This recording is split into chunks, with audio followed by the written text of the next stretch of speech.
बिस्मिल्लाहिर्रहमानिर्रहीम। अस्सलाम वालेकुम नाज़रीन, प्रोग्राम ग्रीन स्काई स्टूडियो के साथ मैं हूँ आपका मेज़बान Mohammad Hasnain Malik ji. Green sky studio के आज इस प्रोग्राम में जी हमने दावत दी है खैबर पख्तूनख्वा के कैपिटल यानी पेशावर के एक ऐसी शख्सियत को, ऐसे इंसान को जिनका ताल्लुक़ जी सेहत इलाज यानी मेडिकल फील्ड से है।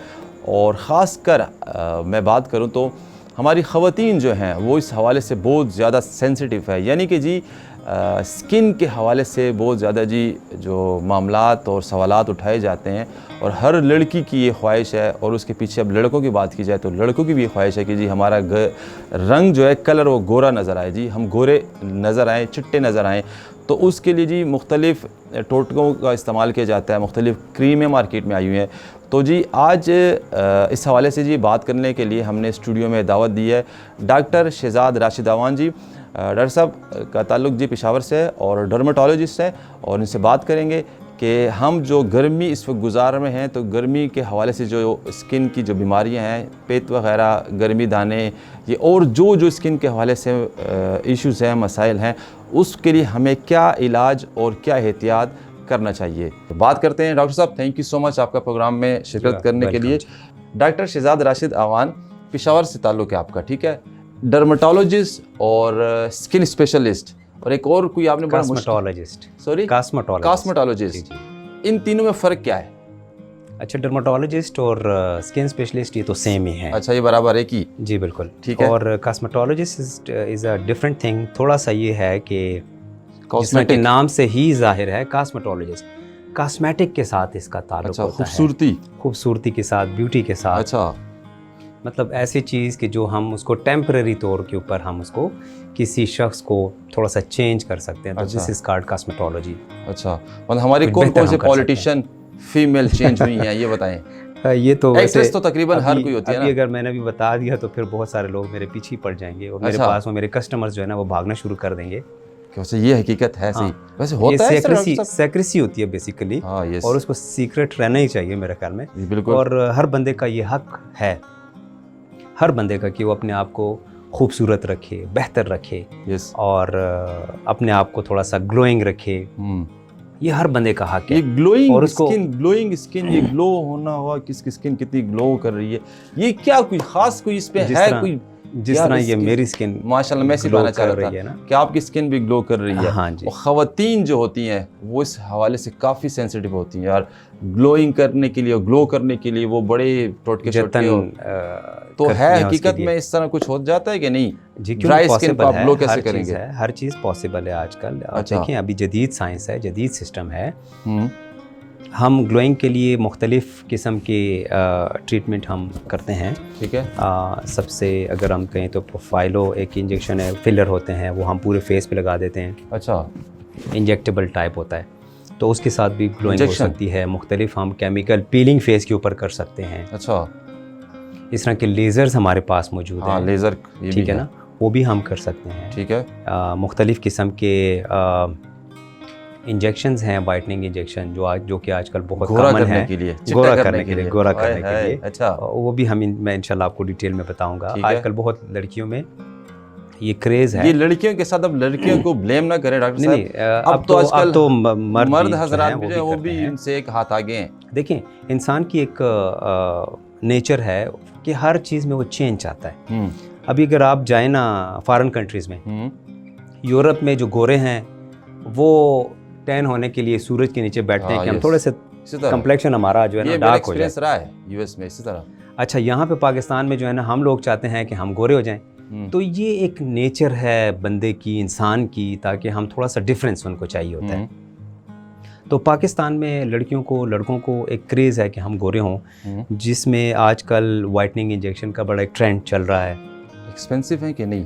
हैं तो एक्सपेंसिव। हमारे जितनी भी डर्मेटोलॉजी में या स्किन में, जितनी कॉस्मेटोलॉजी में जितनी भी मैनेजमेंट हैं, जितनी भी ट्रीटमेंट्स हैं, वो है कदरे मुख्तलिफ उसके महंगी हैं। मतलब वो जो हम अक्सर बात करते हैं कि यार, जितना अभी तक मेरी इन्फॉर्मेशन के मुताबिक कि सेहत के हवाले से ना, इलाज के हवाले से सबसे महंगा जो इलाज है वो दांतों का है। बिल्कुल, और साथ में स्किन का। अब स्किन का भी है, बिल्कुल। तो इंजेक्शन जो हैं वो कुछ ये सवाल पैदा होता है कि आया ये काम करते हैं या नहीं करते। तो इस प्रोग्राम की वसात से मैं लोगों को ये इन्फो देना चाह रहा हूँ कि वाइटनिंग इंजेक्शन जो हैं वो मुख्तलिफ़ किस्म के इंजेक्शंस होते हैं। बेसिकली इसका मेन फार्मूला जो होता है वो ग्लूटाथायोन होता है। ग्लूटाथायोन, हाँ, ये हमारे जिस्म में ऑलरेडी मौजूद होता है। लेकिन हम इसको थोड़ा सा एक्सटर्नली जो है ना इंजेक्टेबल की फॉर्म में हम इंसान के जिस्म में हम दाखिल करते हैं। तो बेसिकली ये एंटीऑक्सीडेंट है। ठीक है, एंटीऑक्सीडेंट बेसिकली ये ताकत की दवाई है आपके, मतलब शॉर्ट आसान वर्ड में मैं आपको ये बता दूं।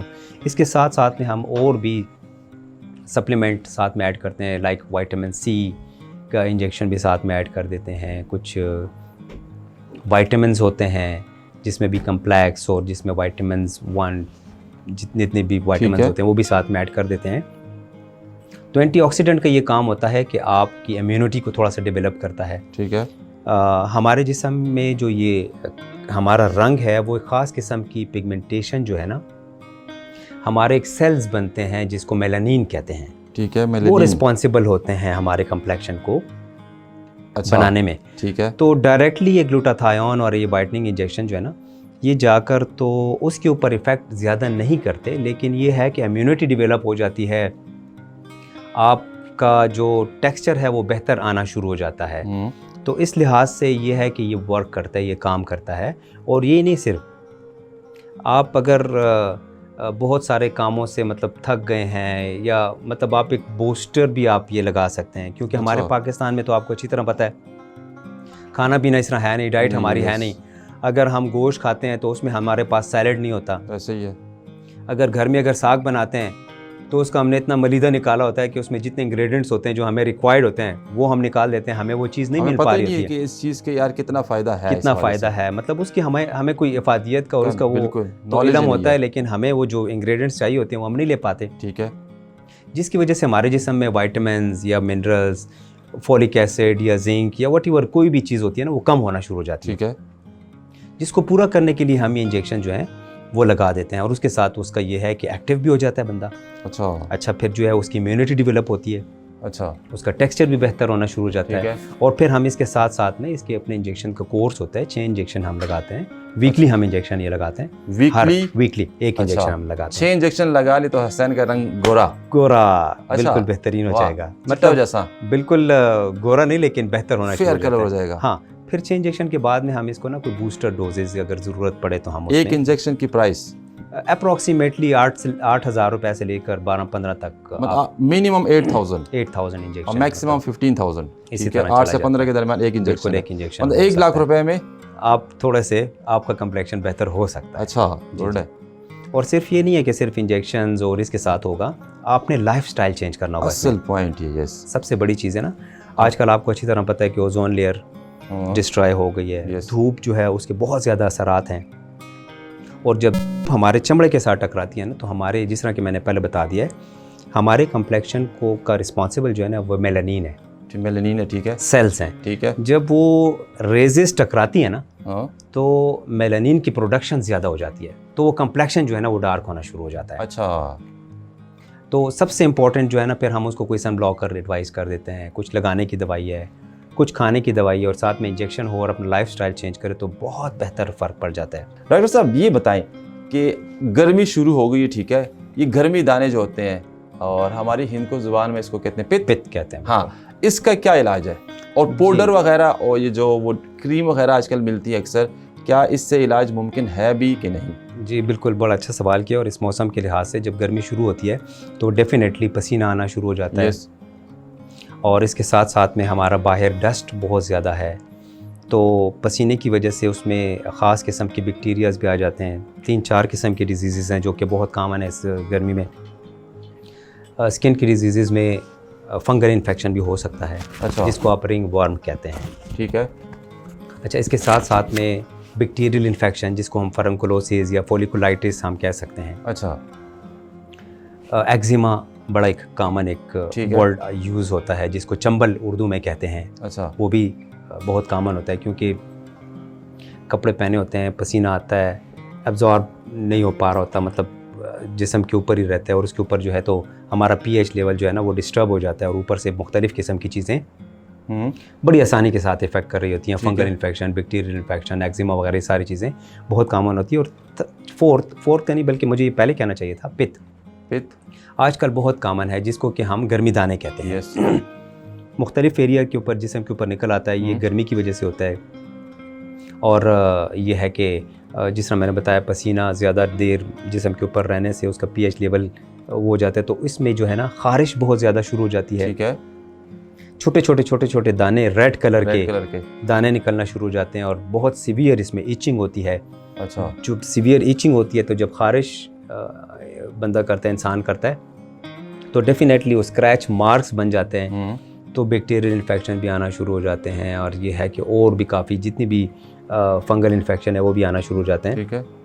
तो सबसे इम्पॉर्टेंट चीज़ जो कि नामुमकिन है, गर्मी से बचना। डेफिनेटली हमारा मुल्क में ये चीज़ बहुत है कि गर्मी बहुत ज़्यादा पड़ती है। ठीक है।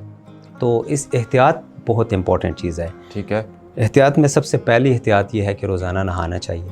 ठीक है। डेली बाथ लेना चाहिए, नहाना, ताकि आपके जितने भी डेड स्किन है, डेड पार्टिकल्स हैं, वो तरना शुरू हो जाएं, आपके पोर जो हैं वो खुले रहें, ओपन रहें। ठीक है।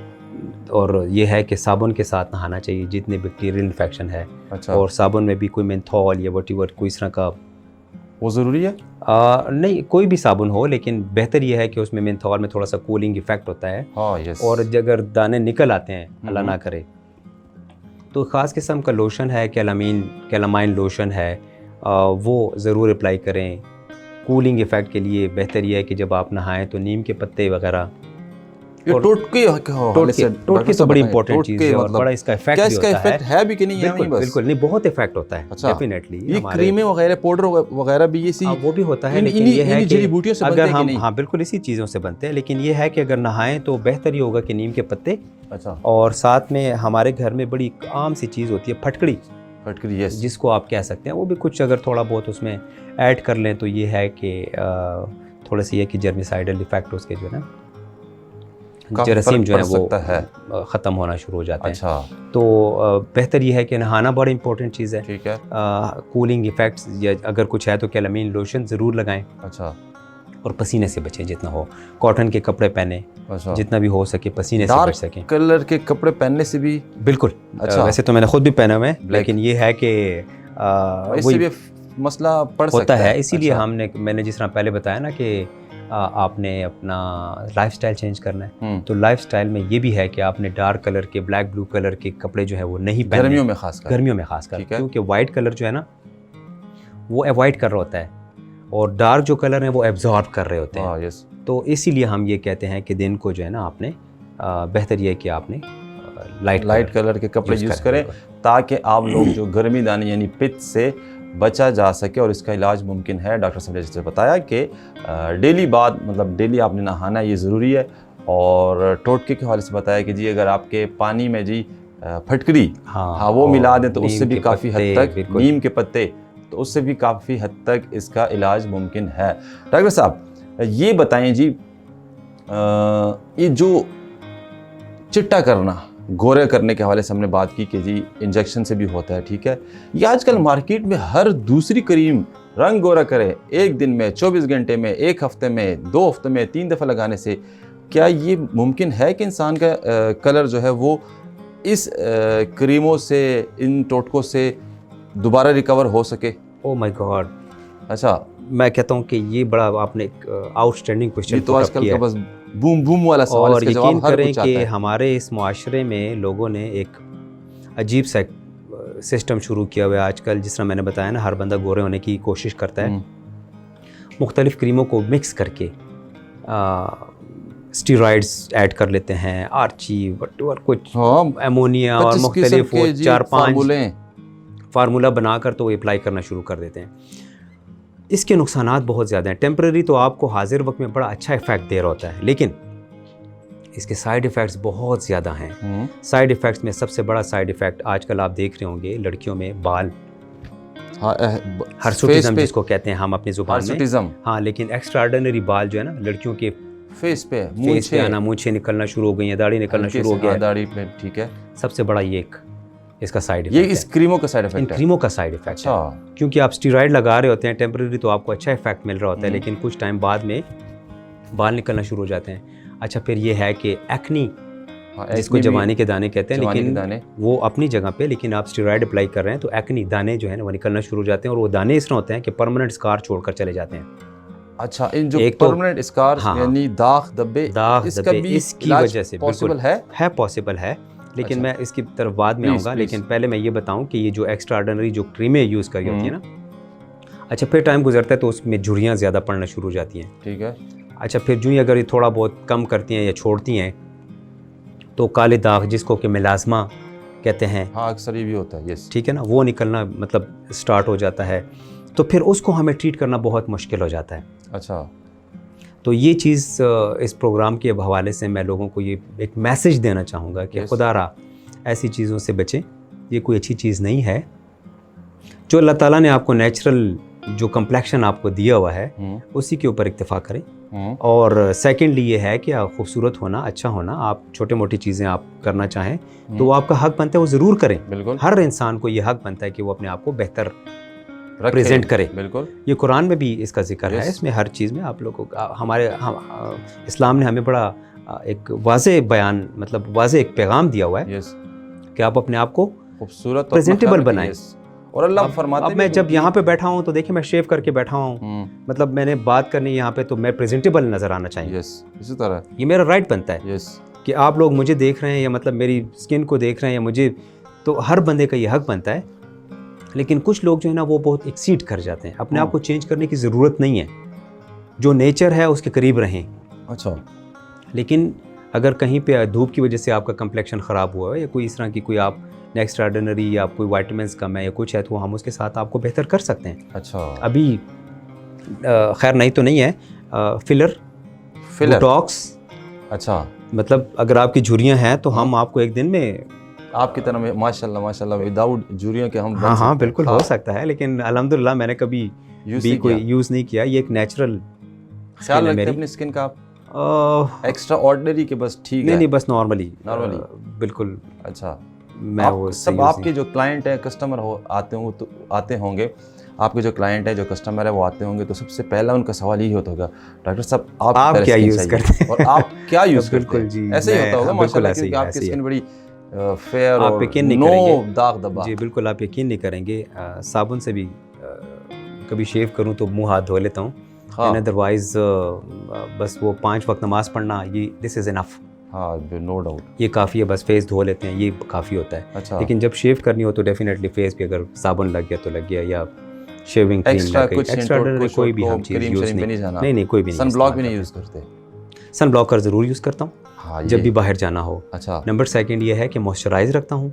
अच्छा, ठीक है ना, मॉइस्चराइज़ आपकी मतलब स्किन मुझे ऑयली लग रही है। मुख्तलिफ कम्बिनेशन मेरी स्किन है, मतलब अच्छा। स्किन के भी देखें फिर टाइप्स होती हैं, ड्राई स्किन होती है, ड्राई स्किन, ऑयली स्किन होती है, स्किन, और जो है ना कम्बिनेशन स्किन होती है। कॉम्बिनेशन इस तरह तो 7-8 कॉम्बिनेशन स्किन मीन के वो चेंज करते रहता है, कभी ऑयली, कम्बिनेशन में आपका कुछ एरिया जो है वो ऑयली होगा, कुछ आपका ड्राई होगा। ये भी है? हाँ, ये भी है। आपका टी जोन है, ये हमारा ना एक टी जोन है, तो हमें वो फिर हम जब पेशेंट को देखते हैं तो हमें एग्जामिनेशन करने के बाद में हमें पता लग जाता है कि हाँ ये जो है स्किन इसकी कौन सी टाइप की है। अच्छा, जी जी, ठीक है। डॉक्टर साहब ये बताएं कि हमारे इस माशरे में मेरी तरह बहुत से ऐसे लोग हैं कि आजकल जी बालों का इलाज करने के हवाले से परेशान है, ठीक है, और मेरे जितने बाल गए हुए हैं, ठीक है, क्या इसकी रिकवरी पॉसिबल है? एक इसी के साथ दूसरा क्वेश्चन अटैच करना चाहूँगा कि ये जो PRP और इसके अलावा जी हेयर ट्रांसप्लांट, इन दोनों में फ़र्क क्या है? और वही सवाल कि आया बाल दोबारा रीग्रोथ हो सकते हैं कि नहीं? जी बिल्कुल, आप देखें हेयर ट्रांसप्लांट और PRP में बहुत डिफरेंस है। अच्छा, हेयर ट्रांसप्लांट ये है कि हम आपके डोनर एरिया से कुछ बाल लेकर हम इसमें इम्प्लांट कर दें। अच्छा, हेयर ट्रांसप्लांट, ठीक है, हेयर ट्रांसप्लांट, अच्छा, ये है। लेकिन उसमें भी हमें देखना होता है कि डोनर एरिया अगर उसका अच्छा है, ठीक है, मतलब आपका बीज जिसको आप कहते हैं ना, हाँ, अगर वो अच्छा है तो वो अच्छे तरीके से ग्रो करेगा, ठीक है, अच्छा रिजल्ट आएगा। वो एक डिफरेंट चीज़ है, वो प्लास्टिक सर्जन का काम है कि वो ट्रांसप्लांट करे। अच्छा। स्किन स्पेशलिस्ट भी कर रहे हैं, लेकिन ये है कि बेसिकली ये ट्रांसप्लांट जो है वो प्लास्टिक सर्जन का काम होता है। अच्छा, सर्जरी है बेसिकली। ठीक है। The second thing is PRP is concern. Yes, तो PRP is stand for platelet rich plasma. ठीक है। ठीक है ना। हमारे जिस्म में अल्लाह ताला ने एक प्लेटलेट और रिच प्लाज्मा रखा हुआ है। प्लेटलेट का ये काम होता है कि वो फर्स्ट लाइन डिफेंस में वो काम करता है। ठीक है। तो हम बंदे से ब्लड ले लेते हैं, उसमें से PRP लेकर एक ख़ास किस्म के सिरिंजेस होते हैं, उस सुई होती हैं, वो हम उसके सर में इम्प्लांट कर देते हैं। अच्छा। तो उसके साथ जो है तो ग्रोथ बालों की बहुत अच्छी होती है, उसका रिजल्ट बहुत अच्छे रिजल्ट्स हैं। ट्रांसप्लांट से अच्छा आएगा। अगर आप ट्रांसप्लांट कर भी लेते हैं फिर भी आपने उसके ऊपर भी PRP आपने करनी होगी, ज़रूरी है। ज़रूरी है। अच्छा, तो अगर ये है PRP होगी एक इंसान का और वो इतना अच्छा रिजल्ट नहीं आया तो क्या फिर वो हेयर ट्रांसप्लांट की तरफ जाएगा? तरफ चला जाएगा, बिल्कुल। अच्छा, इसमें ठीक है। कोई ऐसी बात नहीं है। ठीक है। डॉक्टर साहब, आपने जैसे बताया जी झुर्रियाँ, जी बिल्कुल। ठीक है, ये आजकल तकरीबन ये बढ़ती किस वजह से, पहले तो ये बताएं, और इसका इलाज कैसे मुमकिन है? देखें, depression, tension one of the cause. अच्छा, जो कि हर बंदे को है। डिप्रेशन, ये तो ठीक है। नंबर सेकंड, ज़्यादातर धूप में रहना।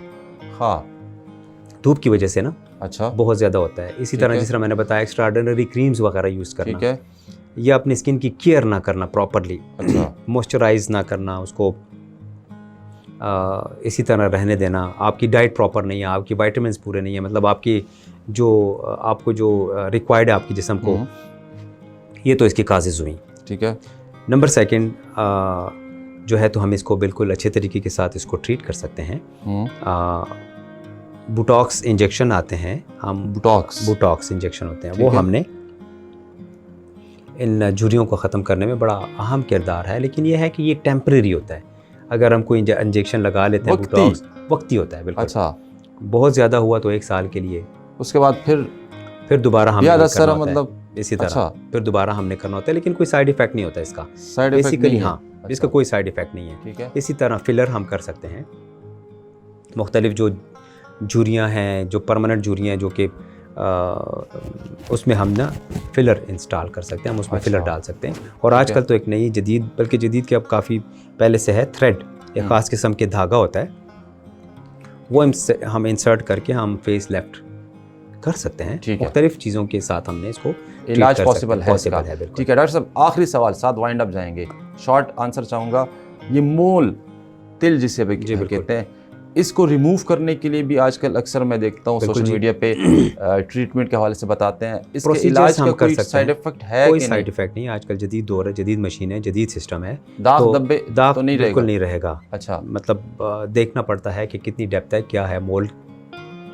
कभी कभी स्किन टैग्स होते हैं या मतलब मोल होते हैं, तो हम उसको बड़े फाइब्रोब्लास्ट, एक खास किस्म का एक प्रोसीजर है, हम उसके साथ प्लाज्मा पेन के साथ हम हटा सकते हैं। अच्छा। हमारे पास CO2 लेज़र ठीक है, मौजूद है। हम वो देखते हैं कि किस टाइप का है और किस नोयत का है, कितनी डेप्थ है उसकी, कितनी उसकी लेंथ है, तो उसके मुताबिक फिर हमने उसको अकॉर्डिंगली हमने ट्रीट करना होता है। डॉक्टर साहब, थैंक यू सो मच, आपका बहुत बहुत शुक्रिया। आपने अपने कीमती वक्त में से हमारे स्टूडियो आए और हमें टाइम दिया जी। इंशाल्लाह नाजरीन, फिर एक प्रोग्राम में जी अपनी खैबर पख्तूनख्वा और स्पेशल कैपिटल यानी पेशावर की एक शख्सियत को बुलाएंगे और उनसे बात करेंगे उसके फील्ड के हवाले से। तब तक के लिए अपने मेज़बान मोहम्मद हसनैन मलिक को दें इजाज़त। अल्लाह हाफ़िज़।